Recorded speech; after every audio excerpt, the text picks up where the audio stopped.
আমরা আশা করেছি এবং আমরা অনুরোধ করেছি তারা যেন বাংলাদেশে তাদের ইনভেস্টমেন্টকে আরও বেশি ইনক্রিজ করেন। আমরা আশা করছি যে তারা এটা সক্রিয় বিবেচনায় নেবেন।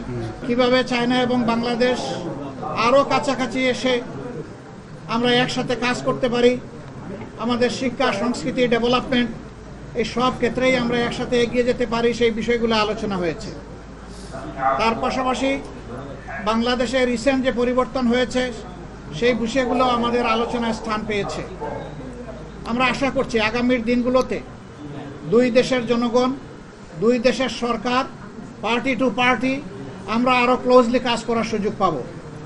আমরা আমাদের পক্ষ থেকে আপনাদের মাধ্যমে আরেকবার আমাদের সম্মানিত অতিথিবৃন্দকে এখানে আসার জন্য অভিনন্দন জানাচ্ছি এবং আমরা আশা করছি আগামী দিনগুলোতে আমাদের এই ধরনের মিউচুয়াল ডায়ালগ অব্যাহত থাকবে দুই দেশের স্বার্থে। ইনভেস্টমেন্ট বাড়ানোর জন্য রোহিঙ্গা ব্যাপারে অনুরোধ করেছি ওনাদেরকে আমাদের দেশের ডেভেলপমেন্ট পার্টনার হিসেবে গুরুত্বপূর্ণ পার্টনার হচ্ছে পিপলস রিপাবলিক অফ চায়না।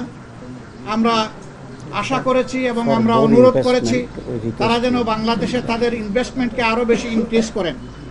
আমরা আশা করছি যে তারা এটা সক্রিয় বিবেচনায় নেবেন। আপনাদের সকলকে ধন্যবাদ জানিয়ে আমার কথা এখানেই রাখলাম।